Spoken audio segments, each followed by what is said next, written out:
ഇപ്പോൾ ഞാൻ പറയാൻ പോകുന്ന കാര്യം നിങ്ങൾക്ക് ചിലപ്പോൾ അസോസിയേറ്റ് ചെയ്യാൻ പറ്റുമായിരിക്കും. ഇന്ന് ഡോയ്ച്ച് മീറ്റ് സച്ചിനിൽ പ്രിപ്പറേഷൻ ക്ലാസ് എടുക്കാനായിട്ട് ഒരു കൊച്ചു വന്നു. നല്ല സ്മാർട്ടായിട്ട് ജർമ്മൻ സംസാരിക്കുന്ന ഒരു കൊച്ച്. ആ കൊച്ചിനോട് ഞാൻ ചോദിച്ചു, എന്തുകൊണ്ടാണ് സ്പ്രെഹൻ പ്രിപ്പറേഷൻ ക്ലാസ് എടുക്കുന്നതെന്ന് ചോദിച്ചു. അപ്പം ചോദിച്ചും പറഞ്ഞു, 13 പ്രാവശ്യം ഞാൻ പരീക്ഷ എഴുതി, 13 പ്രാവശ്യം എനിക്ക് കിട്ടിയിട്ടില്ല. അപ്പോൾ ഞാൻ ചോദിച്ചു, എത്രയൊക്കെയാണ് മാർക്ക്? അപ്പം ഞാൻ ശ്രദ്ധിച്ച കാര്യം 2 പ്രാവശ്യം 1 മാർക്കിനും 2 മാർക്കിനുമാണ് തോറ്റുപോയത്.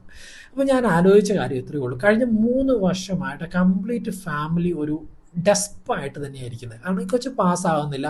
അതേപോലെ തന്നെ സാമ്പത്തികമായിട്ട് നല്ല ബുദ്ധിമുട്ടും.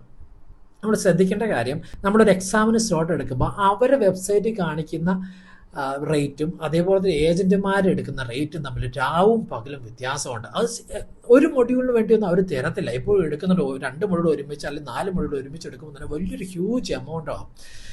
എത്ര പ്രാവശ്യം ഹ്യൂജ് എമൗണ്ടും പേ ചെയ്ത് ഈ പരീക്ഷയ്ക്ക് സ്ലോട്ട് എടുത്ത് പരീക്ഷയ്ക്ക് ചെല്ലുമ്പോൾ 1 മാർക്കിന് അല്ലെങ്കിൽ 2 മാർക്കിനൊക്കെ തോപ്പിച്ച് വിടുന്നത് ഭയങ്കര കഷ്ടമാണ്. നമ്മൾ എത്രത്തോളം മസിൽ പിടിച്ചത് പാസ്സാക്കി വിട്ടാലും ഇപ്പോൾ ജർമ്മനിയിലുള്ളവർക്കറിയാം എത്രത്തോളം ഇൻറ്റൻസീവായിട്ടാണ് നിങ്ങൾ ജർമ്മൻ സംസാരിക്കുന്നത് എന്നുള്ളത്. അല്ലേ? ഞാൻ പറഞ്ഞതിൽ എന്തെങ്കിലും തെറ്റുണ്ടോ? സോ എന്തൊരു കഷ്ടമാണല്ലേ.